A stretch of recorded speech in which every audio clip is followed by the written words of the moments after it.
Kom ons gesels 'n bietjie oor die werksituasie. Hoe lyk die omstandighede daar buite? Hoe lyk ons werkloosheidssyfer?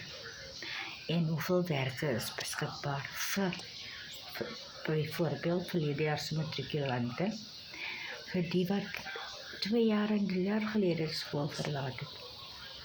Studente wat nou afgestudeer is. Die mense wat hulle werke verloor het of nuwe werke soek. Hoe lyk daai omstandighede? Is nie te lekker waar dit nou hulle nou is nie. En dis tekort, daar is 'n tekort. En ek het die besluit gemaak 2 jaar gelede, toe ek retrench was, om 'n ander rigting te kyk, 'n alternatief te soek. En toe kry ek dit op die aanlyn, op die web. Ek het dit gekry. En ek het 'n besigheidsgeleentheid gekry. En ek het dit met 2 hande aangegryp. Want ek het ook gebid vir 'n oop deur. En ek het ook gebid vir 'n werk. Want ek wil nie by die huis sit en onaktief is nie. Ek wil geld in die huis bring. Ek wil ons omstandighede verbeter in die huis.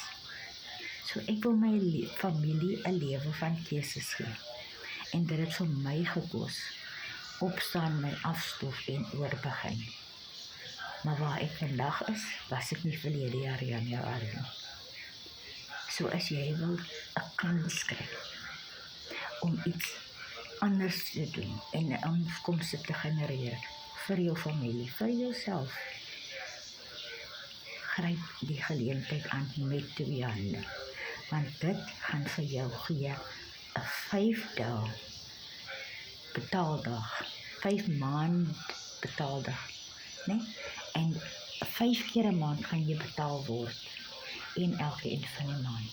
Jy gaan net 2 mense byvoeg by jou span. En soos jy kyk aangaan, jou link share met of wie ook al jy in kontak kom. En so gaan jou inkomste vermeerder. Sien jy kans? Kommentaar ja, laat ons begin.